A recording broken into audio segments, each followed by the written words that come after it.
Are you ready for some good news? When you don't know how to pray, or what to pray, or in what manner to pray, take heart. The Holy Spirit will help you. Here's today's text from Ephesians chapter 6.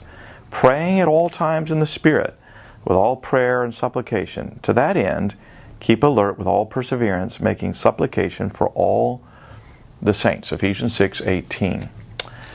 Some theological circles have proposed that praying in the Spirit refers solely to praying via the gift of tongues. And while I believe that tongues is a good gift that should be sought, appreciated, used with joy, it isn't the only means of praying in the Spirit. Not all have the gift of tongues. But Paul calls all to pray in the Spirit.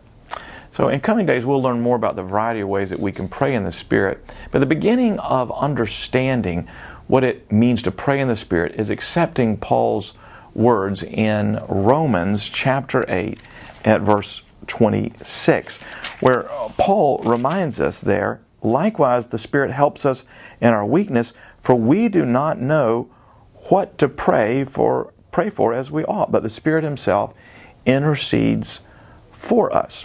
When Jesus asked His disciples to pray in Gethsemane, they fell asleep. And the account of the story in Luke's Gospel says that the disciples were exhausted from their sorrow. Jesus had been explaining to them in many different ways that the Son of Man would be handed over to authorities, He would be crucified, He would die. They'd hoped that Jesus would establish a powerful political reign. But now they were witnessing their leader in terrible pain in his soul, and they were sorrowful because they felt everything slipping away from them, and they were exhausted by their sorrow. And the problem for all of us is the same as it was for the disciples. If you're despondent, discouraged, and confused, you have a hard time praying. And by the same token, sometimes when you're happy and life is good, you hardly know how to thank Him or what to seek. The Holy Spirit's here to help us. As you are continually filled with the Holy Spirit, He reminds you of who you are as a child of God. He encourages the believer and thus strengthens the child of God to pray to the Father expectantly. The Holy Spirit is the one who helps us in our weakness, showing us how to pray.